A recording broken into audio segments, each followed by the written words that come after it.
আপনি পুরোটা video record নেবেন।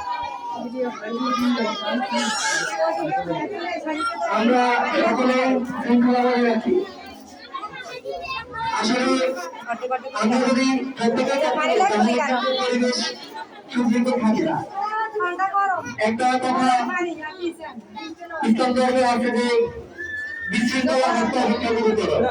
আপনারা কি আসলে সেটা জানেন? বিশৃঙ্খলা হত্যা গুরুতর। আমরা বিশৃঙ্খলা কয়েক মিনিট একটা অনুষ্ঠানে প্রধান হচ্ছে শৃঙ্খলা হবে না, বড় লাগে অনুষ্ঠান। আমি আমাদের আজকে অভিভাবক করার বিগত দৃষ্টি আকর্ষণ করছি আমাদের আজকে অনুষ্ঠানের পরিবেশে শৃঙ্খলা ভাবে রাখতে হবে।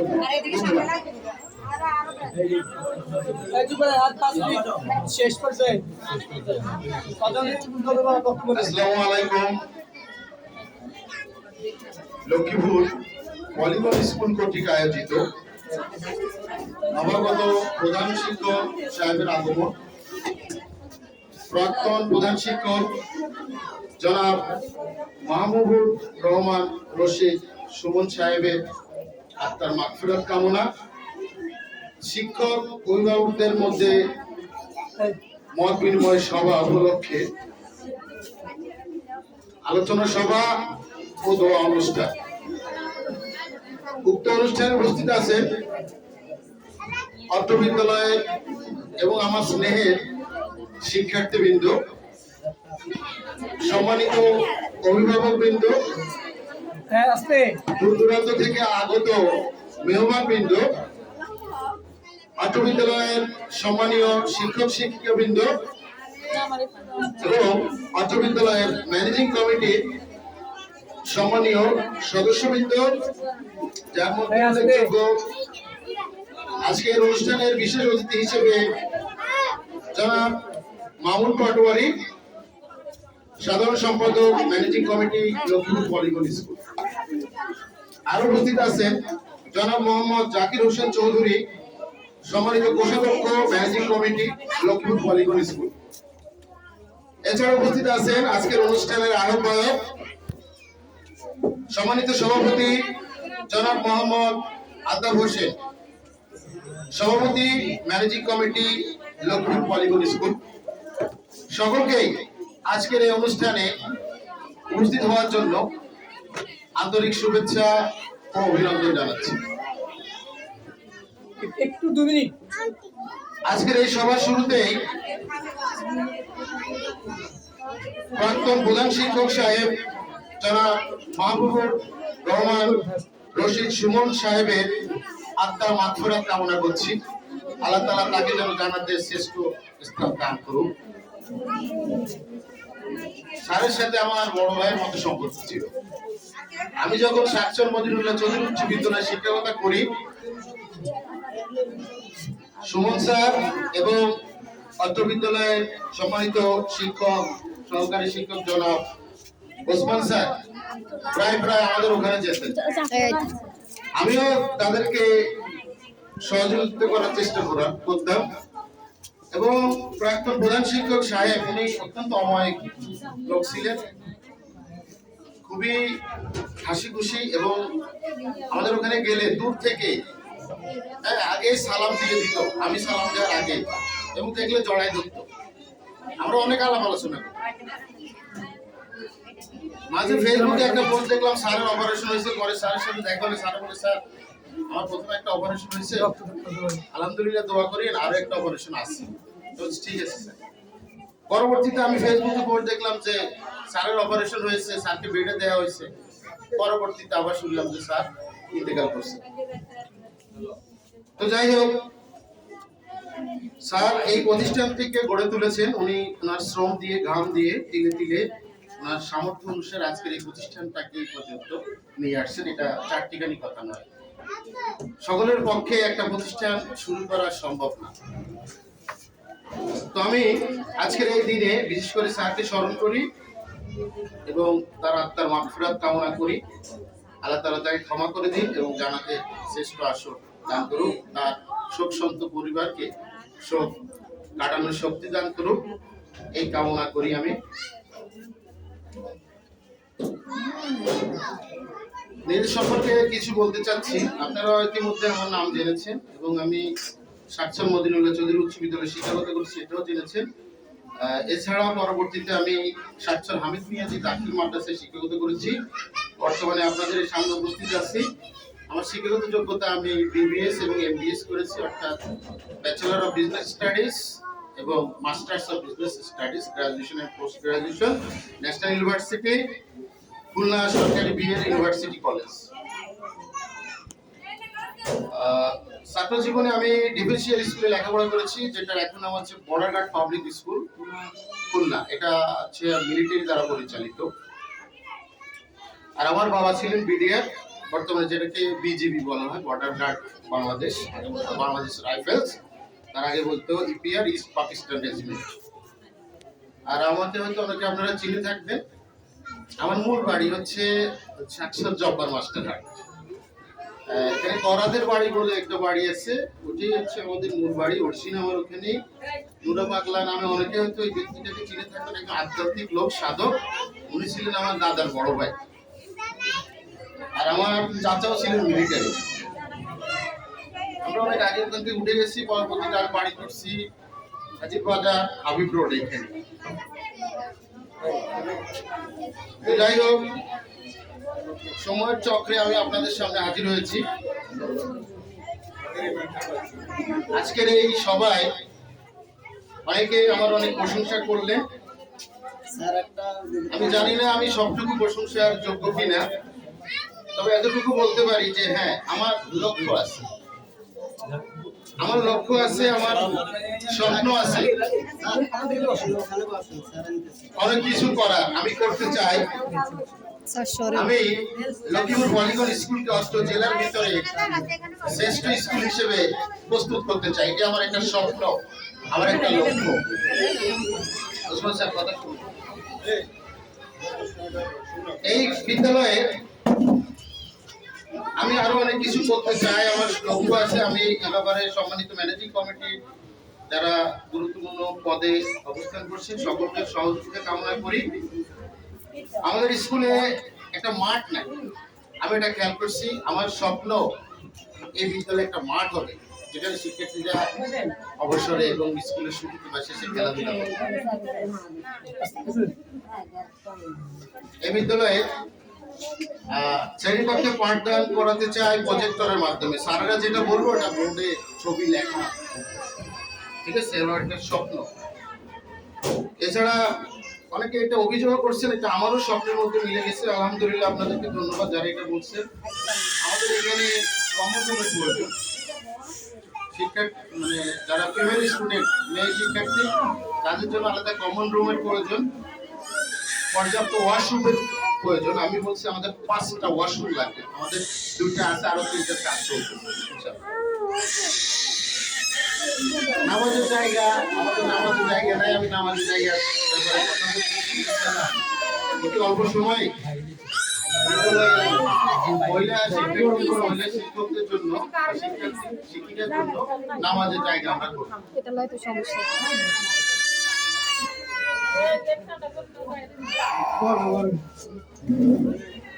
এবং অনেকে বললেন, একজন গার্ডিয়ান বললেন যে বাচ্চা স্কুলে না আসে বাইরে ঘোরাফেরা করে। সেজন্য আমার একটা স্বপ্ন যে এগুলো যেন না হয়, আমি একটা স্মার্ট রিপোর্টিং সিস্টেম চালু করতে চাচ্ছি বিদ্যালয়ে। স্মার্ট রিপোর্টিং সিস্টেমটা হচ্ছে, আপনারা হয়তো অনেকে দেখে থাকবেন, বড় বড় শহরগুলোতে, ঢাকা, চিটাগাং বা বড় বড় অফিসগুলোতে রিপোর্টিং এর জন্য একটা মেশিন থাকে। জাস্ট আপনি আপনার কার্ডটা পাঁচ করলেন বা ফিঙ্গার দিলেন বা চোখে দাঁড়াইলেন, চোখে রেটিনা নিল বা আপনার পুরো বডিটা স্ক্যান করলেন। ব্যাংকে ঢোকার সময় দেখবেন একটা চৌকা দরজার মতো থাকে, সেই দরজার ভিতর দিয়ে আপনি গেলেন, টুম করে একটা শব্দ, মানে ফুল বডি স্ক্যান করা হয়ে গেল। তো আমি আপনাদের প্রত্যেকটা সন্তানের এবং প্রত্যেকটা শিক্ষকের পুরো বডিটাকে স্ক্যান করে সার্ভারে রেকর্ড করব। যে শিক্ষক বা যে শিক্ষার্থী যখনই প্রবেশ করবে বা যখন এসে ফিঙ্গার দিবে বা তার আইডি কার্ডটা পাঞ্চ করবে, অবশ্যই আইডি কার্ড থাকবে সবাই, শিক্ষক, শিক্ষার্থী, স্টুডেন্ট সবাই আইডি কার্ড থাকবে। সেই আইডি কার্ড পাস করার সাথে সাথে বা ফিঙ্গার দেওয়ার সাথে সাথে বা চোখের রেটিনা দেওয়ার সাথে অথবা ওই দুবার দিয়ে প্রবেশ করার সাথে সাথে 4টা নাম্বারে মেসেজ যাবে। এক নম্বরে মেসেজ যাবে শিক্ষার্থীর অভিভাবক বা তার পিতার কাছে যাবে, যা আপনার এই সন্তান এই নাম এই শ্রেণী এই রোল আজকে এত তারিখ এই বার সকাল 9:45 বিদ্যালয়ে প্রবেশ করেছে। আলহামদুলিল্লাহ ওই গার্ডিয়ান নিশ্চিত হয়ে যাবে আমার বাচ্চা স্কুলে গেছে, তারপর থেকে দায়িত্ব আমাদের। ঠিক এরকম আরেকটা মেসেজ যাবে ওই শিক্ষার্থীর মায়ের নাম্বারে, আরেকটা মেসেজ আসবে আমার নাম্বারে, আরেকটা মেসেজ সার্ভারে জমা হবে। এবং স্কুলে যেরকম রোল কলের যে বিষয়টা এটা তখন দরকার হবে না। রোল কলের আগে ঠিক যখন স্কুলের টাইম শুরু 9টার সাথে সাথে আমি আমার সামারি পেয়ে যাব।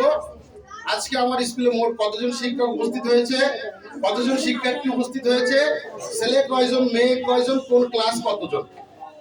এবং আপনার যদি 5 মিনিট দেরি হয় আসতে, গার্ডিয়ানের নম্বরে মেসেজ চলে যাবে, শোকজ লেটার চলে যাবে, আপনার সন্তান আজকে দেরি করছে 5 মিনিট কেন হয়, আপনি এটা একটা রাইটেন অ্যানসার পাঠাই দেন। এভাবে একদিন 2 দিন 3 দিন হইলে আপনাকে সশরীরে প্রতিষ্ঠানে হাজির হতে হবে। আশা করছি যারা এই অভিযোগটা করছিলেন যে বাচ্চারা এভাবে বাইরে ঘোরাফেরা করে সেটার উত্তর আপনারা পেয়ে গেছেন।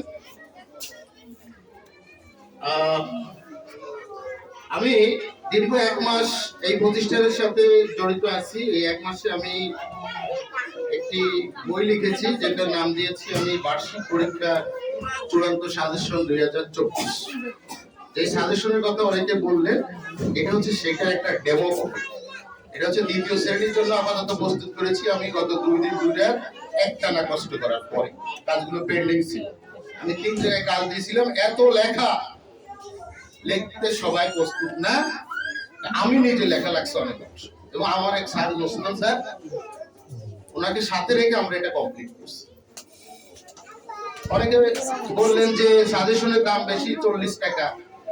যতগুলো পেজ 8টা সাবজেক্টে যতগুলো পেজ শিক্ষার্থীরা আমাদের জমা দিয়েছেন শিক্ষকেরা, শুধু অঙ্কেই 10 পেজ হয়েছে, অঙ্কে। আচ্ছা বুঝেন, আপনার একটা পেজ ফটোকপি করতে আপনার কাছ থেকে 5 টাকা নেবে, তাহলে যদি সব মিলে 100 পেজের মতো হবে। এখানে হাতে লিখলে 100 পেজের মতো হবে। 5 টাকা করে যদি আপনি ফটোকপি করান আপনার কাছ থেকে 500 টাকা দেবে। আমি ওটাকে আপনার জন্য 150 টাকা দাম ধরছি।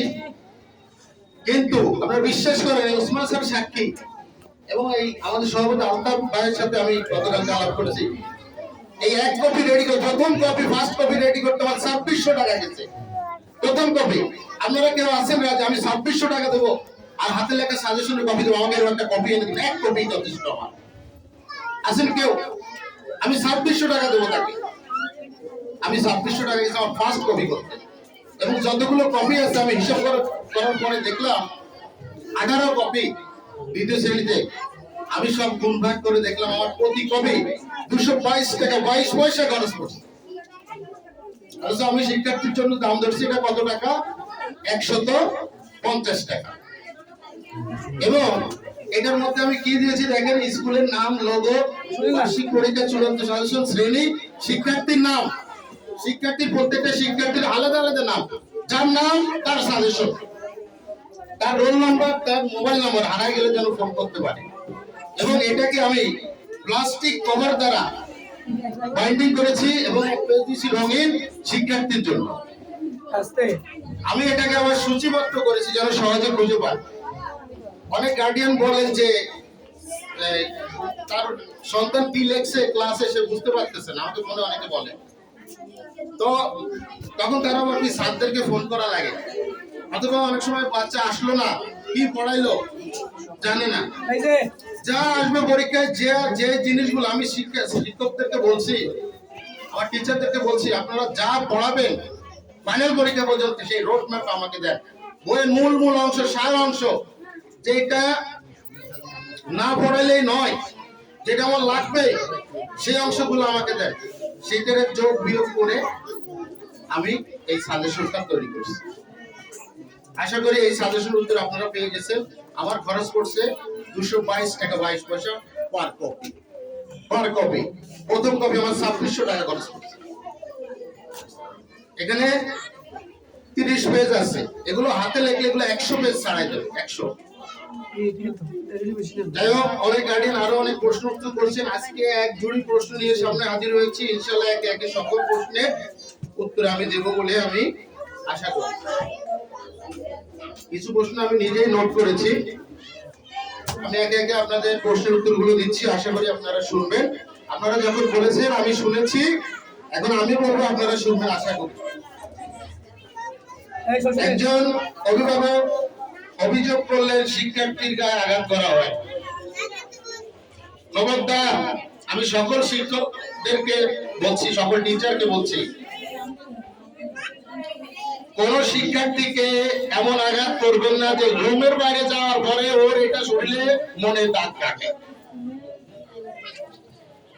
এমন আঘাত কেউ করবেন না, কোন শিক্ষক শিক্ষিকা, যে ওই আঘাত রুমের বাইরে গেলেও তার মনে থেকে যায়, শরীরে থেকে যায়। আঘাত করলে ওরা আবার কোলে নেবেন আপনি। এটা কথা আমরা জানি যে শাসন করা তারই সাজে সোহাগ করে, যে আমি শুধু আঘাত করে ছেড়ে দিবে তাহলে কিন্তু হবে না। আঘাত করা লাগবে, আঘাতের মাত্রা আছে, তার অপরাধ বা দুষ্টুমির মাত্রা আছে, সেগুলো বিচার বিবেচনায় রাখবেন। মারাত্মক কিছু হলে আমরা অভিভাবককে ডাকবো প্রয়োজন, ঠিক আছে? আশা করি এই উত্তর পেয়েছেন শিক্ষক এবং অভিভাবকেরা। আরবি শিক্ষকদের কথা বললেন অনেকে, আমাদের জন্য একটা সুসংবাদ যে আমাদের বিদ্যালয়ে মর্নিং শিফটে আমরা মক্তবের ব্যবস্থা করেছি, ঠিক আছে? অনেক স্কুলে এটা নাই, আমরা করেছি। ইনশাআল্লাহ সামনে এটা আরো জোরদার থাকবে। এই ব্যাপারে যে ভূমিকা নেওয়া দরকার, পদক্ষেপ নেওয়া দরকার আমি নিব। তো যারা অনেকে আছেন না যে স্কুলে আরবির উপরে জোর দেওয়া হয় না, সেটা কিন্তু আমাদের এখানে যথেষ্ট আরবির উপরে জোর দেওয়া হয়, যার কারণে প্রাক্তন প্রধান শিক্ষক সাহেব, আমি তাকে ধন্যবাদ জানাই আবারও, তিনি দেখেন আরবি শিক্ষকের ব্যবস্থা করেছেন মর্নিং এর জন্য। তবে অনেকে এখানে বললেন যে সারাদিন ব্যাপী যদি এই শিক্ষক সাহেব থাকতেন, ধর্মীয় শিক্ষক বলে আর কি আমরা যাকে, আমি সকল অভিভাবকের দৃষ্টি আকর্ষণ করছি, আপনারা আমার কথা শুনবেন। আমি সকল প্রশ্ন উত্তর দিব। আমরা সামনের বছর থেকে, আমি কথা দিচ্ছি, সামনের বছর থেকে আরবি শিক্ষক সারাদিন ব্যাপী থাকবে। আমরা সেই ব্যবস্থা করব। কিভাবে করব সেটা আমরা যারা স্কুল কমিটিতে আছি, প্রশাসনিক দিকগুলো আমরা দেখে আমরা সেটা ব্যবস্থা করব। আশা করি উত্তরটি পেয়েছেন। একজন গার্ডিয়ান বললেন ফোন করা, তাকে আমি ধন্যবাদ জানাই। আপনারা জেনে খুশি হবেন, আমি এখানে আসার পর থেকে প্রথম দিন থেকে আমি আমার ফোনে মনে হয় যেন আমি 1800 মিনিটের প্যাকেজ ঢুকাইয়া শিক্ষকদেরকে দিয়ে দিচ্ছি যে স্টুডেন্ট আসবে না, একদিন দেরি করে আসবে, সাথে সাথে গার্ডিয়ানদের কল, প্রয়োজন দুজনকে কল করবেন, বাবা এবং মা। বাবা না থাকলে তার অবর্তমানে যে অভিভাবক আছে তাকে ফোন করবেন। স্যারেরা, এটা আমি বলছি কিনা বলেন আপনারা, এবং আপনারা এটা করেন কিনা? আমি দেখি প্রতিদিন করা, এবং প্রতিদিন কতজন করে স্টুডেন্ট আমার হাজির, কোন ক্লাসে কতজন, আমি প্রতিদিন নোট করি, প্রতিদিন আমি নোট করি, এবং কোন ক্লাসে কে আসে নাই, কয়জন আসে নাই, কি কারণ আসে নাই, সেই ডিটেলস আমি টিচারদের কাছ থেকে নেই, আমি নেই, আপনারা খোঁজ নিয়ে।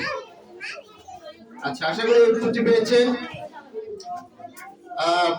আগ্রহ বাড়ানো যে বিষয়টা বললেন যে ফোন করে, অবশ্যই ফোন করে আগ্রহ বাড়ানো হয়। এক গার্ডিয়ান এসে বললেন আমার বাচ্চা 4-5 দিন আসে না, আমি 2জন টিচার দিয়ে কিন্তু কথা বলাইছি, তার বাচ্চা নানা বাড়িতে গিয়া সেখানে আশ্রয় নিছে, সেখানে বেড়াচ্ছে, 2জন টিচারকে দিয়ে ফোন করাইয়া সেই নানার সাথে আলাপ করাইয়া এখান থেকে স্টুডেন্ট পাঠাইয়া তারা আবার আমরা স্কুলে নিয়ে আসছি, ঠিক আছে? এবং অদূর ভবিষ্যতেও এই প্রক্রিয়া চালু থাকবে বলে আমি আশা করি, এবং এটাকে আরো কিভাবে আরো মডার্নাইজ করা যায় আমি সেই ব্যবস্থা করবো ইনশাআল্লাহ। অনেকে বেতনের কথা বললেন, আমি কথা দিচ্ছি যে বেতন বাড়ানোর কোনো ইচ্ছা আমার নাই, আপনাদেরকে চাপ সৃষ্টি করার কোনো ইচ্ছা আমার নাই। তবে 2-1 ক্লাসে যদি বেতনের সামঞ্জস্যহীনতা থাকে, সেক্ষেত্রে 20-50 টাকা আমি সংশোধন করবো, ঠিক আছে? এছাড়া বেতন বাড়ানোর কোনো আমার ইচ্ছে না, আমার ইচ্ছা বেতন কমানো। হ্যাঁ, আপনারা আমার পাশে থাকবেন, আশা করি আমি বেতন কমাইতে পারবো, ঠিক আছে? কিভাবে সেটা আমি বলবো, পরে বলবো। আগে আপনাদের প্রশ্ন উত্তর বলে দেই আমি। অনেকে বললেন আগের মতো সুযোগ সুবিধা, আমি কথা দিচ্ছি আগের মতো না, আগের থেকে আরো অন্তত 5 গুণ সুযোগ সুবিধা দেওয়ার চেষ্টা করবো আমি। ইনশাআল্লাহ। সেই সুযোগ সুবিধা কিভাবে দিতে হবে সেটা আমি বসে কমিটির সাথে বসে আমরা নির্ণয় নেব। মাহমুদ ভাই আছেন সাধারণ সম্পাদক, সভাপতি সাহেব আছেন জনাব আলতাফ হোসেন। আমরা সিদ্ধান্ত নেব কিভাবে বেতন কমানো যায়। আপনারা শুধু আমাকে একটা জিনিসই দিবেন, আপনারা আমাকে সহযোগিতা করবেন, আর কিচ্ছু আমার প্রয়োজন নাই। আমি আপনাদের বেতন কমাবো, ঠিক আছে? আমার ইচ্ছা বেতন কমানো, আমার ইচ্ছা বেতন কমানো। আমি এটা আমার নিয়োগের আগে আমি বলছি বেতন কমাইতে হবে এবং শিক্ষকদের বেতন বাড়াইতে হবে। কিভাবে সেই যোজনা আমরা তৈরি করব। শিক্ষকদের বেতন বাড়াইতে হবে, শিক্ষার্থীর বেতন কমাইতে হবে। কিন্তু কথা হলো শিক্ষার্থীর বেতন কমাইলে শিক্ষকের বেতন কিভাবে বাড়াইবো, তাই তো? এইটাই তো অসম্ভবকে সম্ভবই করতে হবে, তা নইলে আর কিসের কি হইলো। এটাই তো করতে হবে, এটা করবো ইনশাল্লাহ। আপনারা আমাকে দোয়া করবেন আর আমার সাথে থাকবেন, আমি করবো। কার্ড দেওয়ার কথা বললেন, আশা করি শিক্ষকরাও শুনছেন। কার্ড আশা করি ভালোভাবে দেওয়া হয়। আমার শিক্ষকরা যথেষ্ট অ্যাক্টিভ, আমার থেকে তারা আরো বেশি ইয়াং। আমি আশা করি কার্ডে কোনো কমতি হবে না। আর শিক্ষক সাহেবদের বা টিচার্স যারা আছেন, ম্যাডাম এবং শিক্ষক, সবাইকে আমি বলবো প্রত্যেকটা শিক্ষার্থীকে নিজের সন্তান মনে করবে। কোন শিক্ষার্থীকে দুইটা কথা বলার আগে আর তার শরীরে ব্যাথ ছোঁয়ানোর আগে নিজের ছেলে বা মেয়ের শরীরটা ওখানে বসাবে। নিজের ছেলে বা মেয়েকে সামনে বসাইয়া তারপরে তার ব্যাথ নেবে। এটা খেয়াল রাখিয়ে দেবো। এটা এই অভিযোগটা শুনতে আমার মোটেও ভালো লাগলো।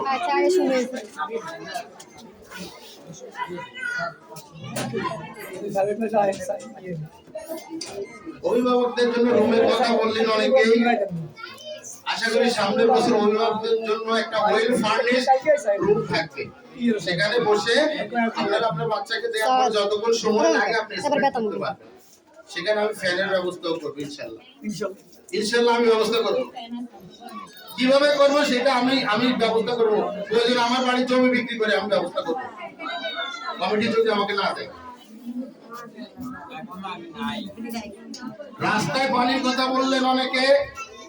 আমি যেদিন আসছি সেদিন আমার হাঁটুর উপরে ছিল পানি, আমার হাঁটুর উপর।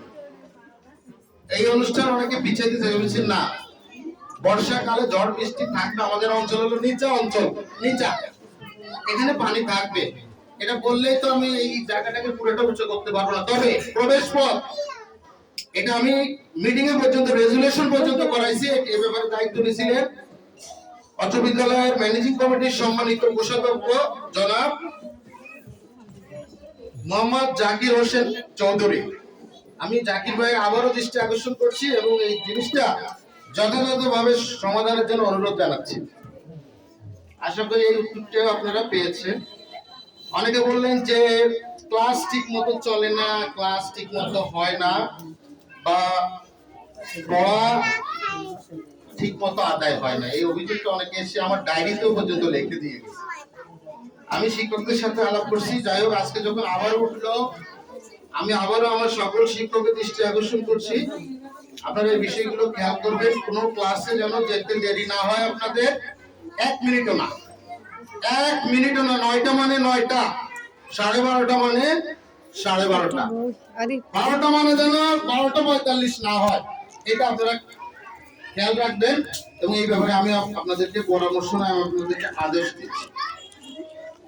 যথাসময়ে ক্লাসে যাবেন, নিয়মিত পড়া দেয়া নেয়া করবেন এবং বাচ্চাদের সাথে ক্লাস শেষে কিছু হাসি মজাও করে আসবেন, ঠিক আছে? এটা আপনি অবশ্যই খেয়াল রাখবেন। অনেকে বললেন যে 2টি সন্তানের কথা বললেন। যাদের 2টি সন্তান, আমি ঘোষণা দিচ্ছি, যাদের 2টি সন্তান তাদের একটি সন্তানকে আমরা অর্ধ বেতন করে দেব। অর্ধেক, একজনের অর্ধেক দিবেন, আরেকজন পুরো দিবেন, ঠিক আছে? এটা আমরা করবো ইনশাল্লাহ। একমত আছি তো আলতাফ ভাই? হ্যাঁ, সভাপতি সাহেব মামুন ভাই, সবাই একমত। যাদের 2টি সন্তান তাদেরকে আমরা একটি ফুল আর একটি হাফ করে, ক্লিয়ার? বেতন সব কিছু না। আমি কিন্তু পরীক্ষার ফি হাফ করতে পারবো না, ভর্তি ফি হাফ করতে পারবো না। এটা কিন্তু মাথায় রাখবেন। কোন কোন জায়গায় ছাড় দেওয়া যায় আর কোন কোন জায়গায় যায় না, এটা আগে জানতে হবে। ফরজ নামাজ যেটা, ওইটা কিন্তু আপনাকে পড়তেই হবে। আমি বুঝাইতে পারছি কোনটা ফরজ কোনটা সুন্নাত, এটা আমাদের কিন্তু জানতে হবে। ঠিক আছে, কোন জায়গায় ছাড় দেওয়া যায় আর কোন জায়গায় যায় না। আপনারা দেখবেন আমি কোন কোন জায়গায় কঠোর, আবার কোন কোন জায়গায় দেখবেন কোমল। ঠিক আছে, কোন জায়গায় আমি কঠোর হওয়ার উচিত সেখানে আমাকে কোমল হতে বলিয়েন না, আর যেখানে আমি কোমল সেখানে আমাকে কঠোর হতে বলিয়েন না। কারো বিশেষ সমস্যা থাকলে পার্সোনাল আলাপ করবে। আমি তাকে বছর শেষে মোট যে ভ্যালুটা আপনার সন্তানের যে সারা বছরে ধরে ৬,০০০ টাকা আসলো বা ৭,০০০ টাকা আসলো, তার উপরে একটা ডিসকাউন্ট, একটা ছাড় আমি আপনাকে দিব। কিন্তু প্রতিষ্ঠান চালানোর সময় বিভিন্ন সময় 20 টাকা, 50 টাকা, 100 টাকা, 150 টাকা, 200 টাকা কিছু ফাংশন 500 টাকা চলে আসবে, এগুলো কিন্তু কম হবে। বছর শেষে আমি আপনাকে মোট টাকার উপরে একটা ছাড় দেব ইনশাআল্লাহ।